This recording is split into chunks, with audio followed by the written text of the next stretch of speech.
जब तक आप समस्याओं के समाधान के बारे में नहीं सोचेंगे, तब तक आप सिर्फ समस्याओं में उलझे ही रहेंगे। अपने विचारों को खुलने दें, थोड़ा हटकर सोचें। यह सोचें कि हर समस्या का हल है तो मेरी समस्या का भी कोई ना कोई हल तो जरूर होगा। जब आप ऐसा सोचने लगेंगे तो यकीन मानिए आपको समस्याओं के हल भी मिलना शुरू हो जाएंगे।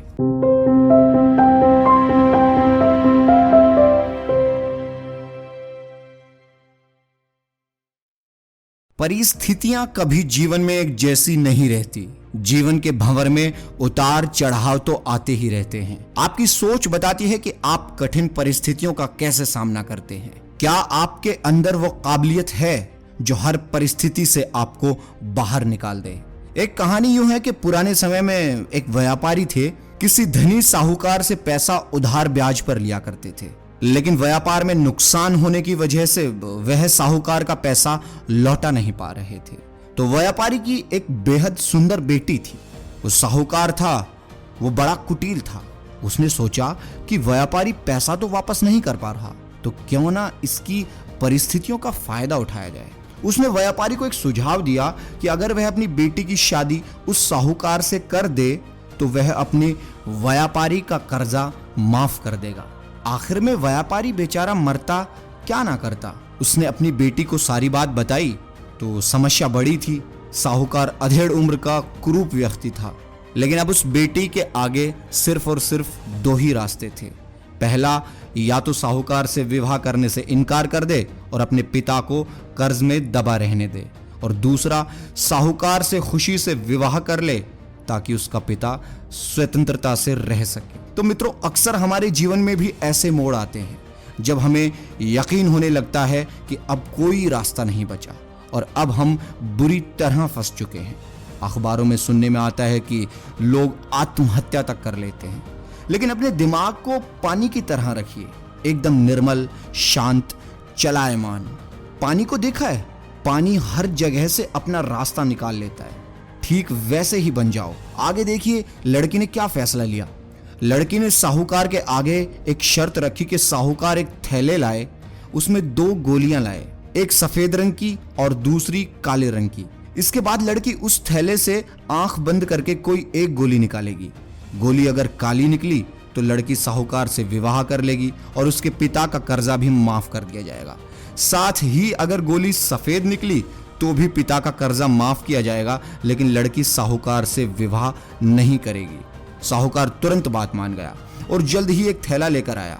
अब वह जब थैले में गोलियां डाल रहा था तो लड़की ने देखा कि साहूकार ने चालाकी से दोनों गोलियां थैले में काली ही डाल दी। अब लड़की परेशान हो गई। अब वह करे तो क्या करे। साहूकार का भांडा फोड़ भी दे तो भी वह दूसरी किसी चाल में उनको जरूर फंसाएगा। लड़की कुछ सोचकर आगे बढ़ी और उसने थैले से एक गोली निकाली और गोली बाहर निकालते ही उसे हाथ से छिटक दी, जिससे गोली नाली में जा गिरी।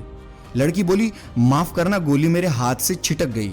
लेकिन चिंता की कोई बात नहीं थी, थैले में अभी दूसरी गोली भी तो होगी, उससे देख लेते हैं। अगर गोली काली निकली तो मैंने सफेद गोली उठाई होगी, और अगर थैले में गोली सफेद निकली तो मैंने काली गोली उठाई होगी। व्यापारी ने थैले में हाथ डाला तो देखा कि काली गोली निकली। व्यापारी बोली, ओह बेटी, थैले में काली गोली बची है, इसका मतलब तुमने सफेद गोली चुनी थी। साहूकार बेचारा बोलता भी तो क्या, अगर बोलता तो चोरी पकड़ी जाती। इस प्रकार पिता का कर्ज भी माफ हो गया और बेटी ने अपनी रक्षा भी कर ली। तो दोस्तों, अगर हमारे देश के स्वतंत्रता सेनानी भी अगर सोच लेते कि हम शक्तिशाली अंग्रेजों से कभी नहीं जीत पाएंगे, तो शायद हमारा यह देश कभी आजाद नहीं होता।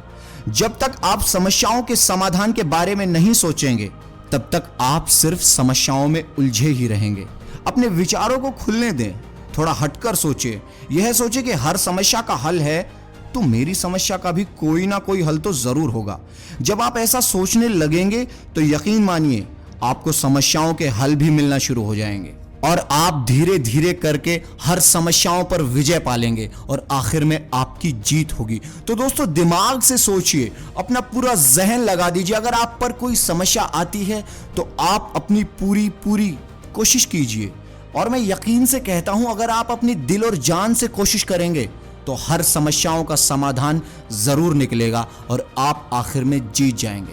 तो दोस्तों कैसी लगी मेरी ये कहानी कमेंट करके जरूर बताएं, और अगर आपको कोई सीख मिली इस कहानी से तो वो भी कमेंट में जरूर लिखें।